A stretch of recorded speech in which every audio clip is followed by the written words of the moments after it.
لقد كثر المنتسبون إلى الدعوة في هذه الأيام، مما يتطلب معرفة وتعيين الحقيقين من أهل العلم لتوجيه الأمة وشبابها إلى منهج الحق والصواب.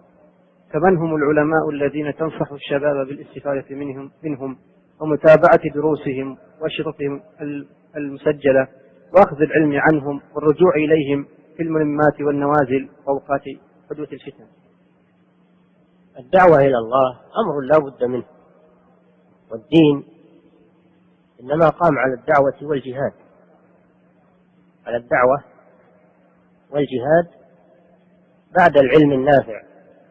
العلم هو الأصل، العلم النافع هو الأصل، ثم الدعوة ثم الجهاد. إلا الذين آمنوا وعملوا الصالحات تواصوا بالحق تواصوا بالصبر. الإيمان يعني العلم بالله سبحانه وتعالى وبأسمائه وصفاته وعبادته، والعمل الصالح يكون فرعا على العلم النافع، لأن العمل لا بد أن يؤسس على علم. الدعوة إلى الله والأمر بالمعروف والنهي عن المنكر والتناصح بين المسلمين هذا أمر مطلوب، ولكن ما كل يحسن أن يقوم بهذه الوظائف. هذه الأمور لا يقوم بها إلا أهل العلم وأهل الرأي الناضج، لا يقوم بها أي واحد من الناس، لأنها أمور ثقيلة وأمور مهمة لا يدخل ويقوم بها إلا من هو مؤهل للقيام بها. ومن المصيبة اليوم أن باب الدعوة صار بابا واسعا كل يدخل منه ويتسمى بالدعوة، وقد يكون جاهلا لا يحسن الدعوة ويفسد أكثر مما يصلح، قد يكون متحمسا يأخذ الأمور بالعجلة والطيش فيتولد عن فعله من الشرور أكثر مما عالج وما قصد إصلاحه. بل ربما يكون ممن ينتسبون إلى الدعوة من لهم أهواء وأغراض يدعون إليها ويريدون تحقيقها على حساب الدعوة. ربما أن بعضهم يريد تضليل الناس والتشويش على أفكار الشباب باسم الدعوة وباسم الغيرة للدين، وهو يقصد خلاف ذلك، يقصد الانحراف بالشباب والانحراف بأفكار الناشئة وتنفير الشباب عن مجتمعهم وعن ولاة أمورهم وعن علمائهم، يأتيهم بطريق النصيحة وبطريق الدعوة في الظاهر وهذا قصده في الباطن، كحال المنافقين في هذه الأمة الذين يريدون بالناس الشر في صورة الخير. أضرب لذلك مثلا في أصحاب مسجد الضرار. أصحاب مسجد الضرار بنوا مسجدا في الصورة والظاهر للناس أنه مسجد وعمل صالح، وطلبوا من النبي صلى الله عليه وسلم أن يصلي فيه من أجل أن يرغب الناس به ويقره، ولكن الله علم من نيات أصحابه أنهم يريدون بذلك الإضرار بالمسلمين ويريدون بذلك الضرار بمسجد قباء أول مسجد أسس على التقوى، ويريدون أن يفرقوا جماعة المسلمين الذين كانوا يجتمعون في مسجد قباء.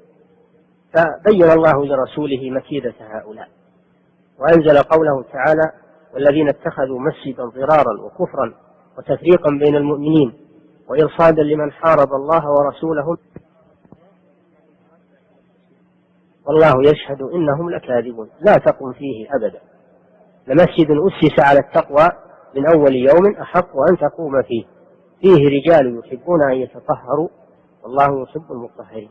تبين لنا من هذه القصة العظيمة أن ما كل من تظاهر بالخير والعمل الصالح يكون صادقا فيما يفعل، وإنما يقصد من وراء ذلك أمورا أخرى عكس ما يظهر. فالذين ينتسبون إلى الدعوة اليوم فيهم مضللون يريدون انحراف بالشباب، يريدون صرف الناس عن الدين الحق، يريدون تفريق جماعة المسلمين، يريدون الإيقاع في الفتنة. الله سبحانه وتعالى حذرنا من هؤلاء: لو خرجوا فيكم ما زادوكم إلا خبالا ولا أوقعوا خلالكم يبغونكم الفتنة وفيكم سماعون لهم والله عليم بالظالمين. فليس العبرة بالانتساب أو بما يظهر، بل العبرة بالحقائق وبعواقب الأمور وبالأشخاص الذين ينتسبون إلى الدعوة. يجب أن ينظر فيهم أين درسوا ومن أين أخذوا العلم وأين نشأوا وما هي عقيدتهم، وتنظر أعمالهم وآثارهم في الناس، ماذا أنتجوا من الخير وماذا ترتب على أعمالهم من الإصلاح. يجب أن تدرس أحوالهم قبل أن يغتر بأقوالهم ومظاهرهم.